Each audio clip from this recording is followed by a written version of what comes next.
So what kind of greeting are we supposed to do? Like, hey, what's up, YouTube? Or, hey everyone.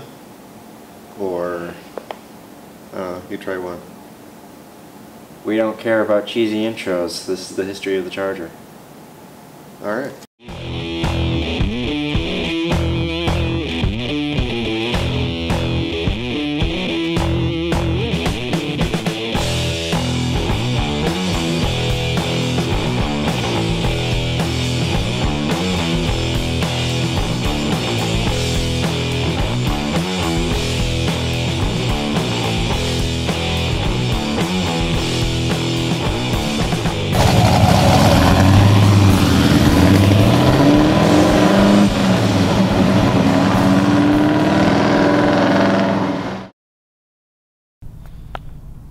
Boop!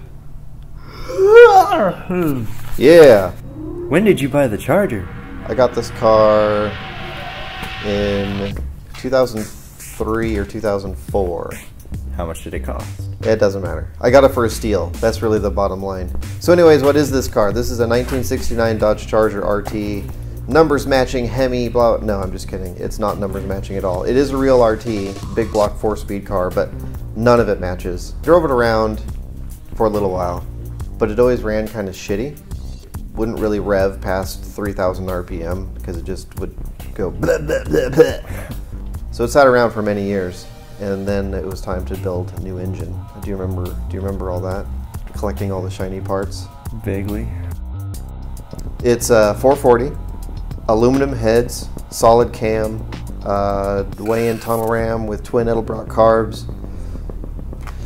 The transmission has been rebuilt, the rear end has been rebuilt, the brakes are all brand new, suspension is all brand new, exhaust is all brand new. So basically, all of the mechanicals are all new.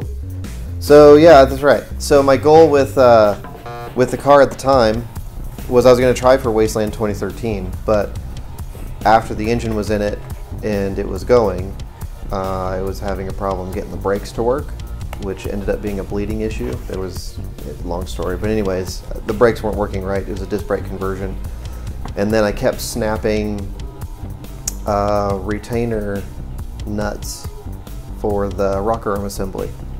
And so it would run for a little while, it would snap, and you get metal in there and I have to flush everything. So then it came to 2014 and the car was running great, it was doing awesome, but I got a wild hair up my ass after having some think juice and decided to take apart a completely good and really nice looking 69 Charger. So we gutted it, we stripped it, you helped with this, right? You took apart the interior, most of it. Well, before we even took the front end apart, we started to build the cage thing. Yeah. The basket for the roof, and then decided, hey, that's not quite nearly Wasteland enough, so let's completely take apart the front of the car and fabricate a whole custom front end for it.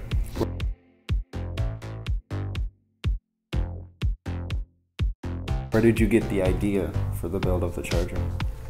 Well, I wanted it to be like you had found it in a barn and just kind of cobbled together and that sort of thing. A lot of people assume it's built after the car in Half-Life. It's really not. It's very different. They look semi-similar. They look semi-similar. Now, if I had started with a blue Roadrunner and did the same thing, or any other car, the comparison wouldn't be made. But because this happens to be a yellow Charger and the car in the game is also a yellow Charger, yeah, you can't help it. You just can't help it. So anyways, we loaded the whole thing up, took it to Wasteland, and the car was a huge success. It was a ton of fun to drive around. Worked really well and resonated a lot. So yeah, at Wasteland, we not only were a surprise hit, but I was shocked when we won Best in Show. So we got a trophy and I had to give a big speech on stage, which I don't know if anyone even recorded that. I have no idea. I'd love to see it, how horrible it was. I'm sure I was just like all nerves and super awkward. But that was a great year. Oh my God! Son of a bitch!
Sorry. What about the damages to the Charger because of the trailer? Yeah, we'll talk about that later. You know, it makes it more wasteland when the side is crushed in because your trailer's too narrow because you didn't really measure properly. When people started to see the cars that were going to be in Fury Road, of course, everyone got excited, including myself, and was like, oh, bigger, better, bigger, better. And I had always had a particular vision in my head that I wasn't quite fully able to achieve. And so I had another year to work on it. And I got closer.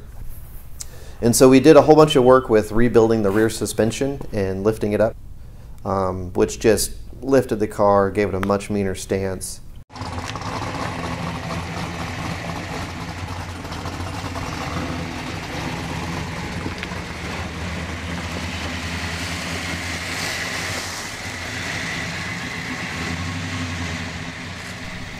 What else did I do? Oh, we custom fabricated a driver's side door, and I was gonna make a passenger side door, but I was running out of time because we got hired to do PAX Prime, so that was a mad scramble to.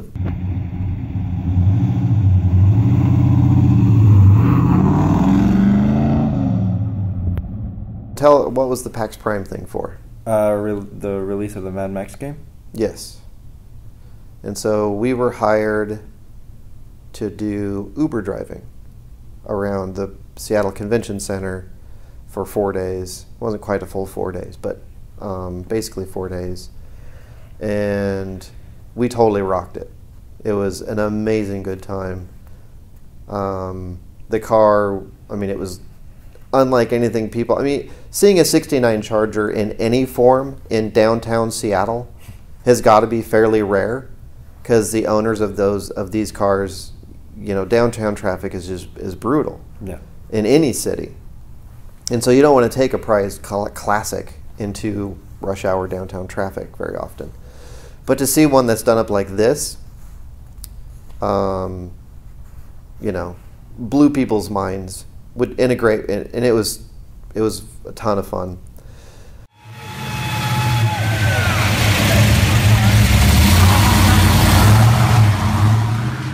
How many speeding laws did you break? All of them. I broke all of the laws.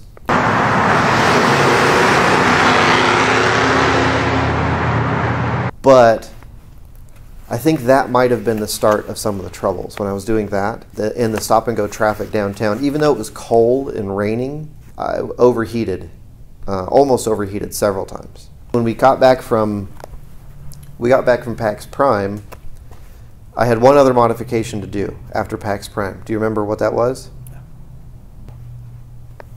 50 cal on top? The wing. Oh, the wing. That's the right. wing. That's right. While at Wasteland, if you can get away from the event and get out on those desert roads and drive around, it's a ton of fun. You can really get up and moving. During Wasteland, though, it's 3 miles an hour. Not even 5, just 3? 3. Driving 3 miles an hour in a caravan of 100 cars in 110-degree weather is grueling. It's murder on the engine, and I overheated probably 2 or 3 times. Mediocre! But we survived the event. We loaded it up. We brought it home. And as soon as we got home, there were other things that people wanted us to do. It wasn't like in previous years where it's like, okay, let's take a break. And the car was running bad at that point, which kind of leads us to today. Today is the day we're going to find out if the Charger is broken or really broken. Situation, just reach in, is that on Halloween, I found oil in the coolant. It's very bad. So we need to find out if it's a blown head gasket, which I'm hoping for, or something worse. And I need to do this in record time because it was supposed to be done over a week ago, but I ended up getting sick, so I wasn't able to work on anything. So follow along and we'll see if we can get this thing taken apart, diagnosed, and hopefully put back together in somewhat record time.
Since we're about to start reassembly, I thought now would be a good time to point out a couple of things. New head gaskets. Actually, here's the old head gaskets. The reality is, they actually look just fine. It's whatever the issue is, it's not a blown head gasket. So either the problem is going to continue after this process is done, or we're going to get lucky in that things just weren't torqued down properly, and maybe it was letting liquids seep to places that they weren't supposed to be. I'm hoping that's the case. If not, then it's going to be kind of back to the drawing board at some point. But for now, we're going to put it back together and cross our fingers. So.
Thank you for watching. Hope you enjoyed the history of the Charger. Please stay tuned for more Burning Earth Media. After a word from our sponsors.